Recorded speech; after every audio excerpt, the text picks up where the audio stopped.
सावन के महीना मतलब भक्ति, बरसात और भोलेनाथ के कृपा। आज ये वीडियो में हमने जानल जाए कि सावन के महीना भोलेनाथ खातिर इतना खास काहे होला। कहानी बा माता पार्वती के वो कई वर्ष तक कठोर तप कैली और उनकर तप कहल जाला कि सावन के महीना में ही पूरा भइलल।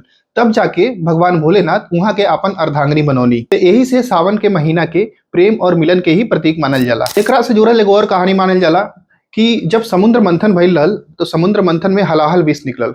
एकरा के देख के सब देवता राक्षस घबरा गईने कि अब सृष्टि के का हुई। सबके बचावे खातिर भगवान शिव वो विष के पी गईने और उ नीलकंठ कहिने। उहो महीना सावन के ही रहल। समुद्र मंथन के जब विष पीने भोलेनाथ तो ओकरे प्रभाव से उनके माथा गर्म हो गए रहल। ओके ठंडा करे खातिर गंगा जल से उनकर अभिषेक कइल गेल रहल ताकि शिव जी के मन शांत होके और उनकर कृपा हम सबनी पे बनल रहे। तो यही से कहल जाला कि बस सावन के महीना नहीं खे, ई मौका बा शिव जी से जुड़े के, श्रद्धा से, भक्ति से, आत्मा से। अगर औरा सब ऐसे और वीडियो देखल चाहता नहीं तो चैनल के सब्सक्राइब करी, अपने दोस्त वालन के साथ, परिवार वालन के साथ शेयर करी। तो बोली हर हर महादेव।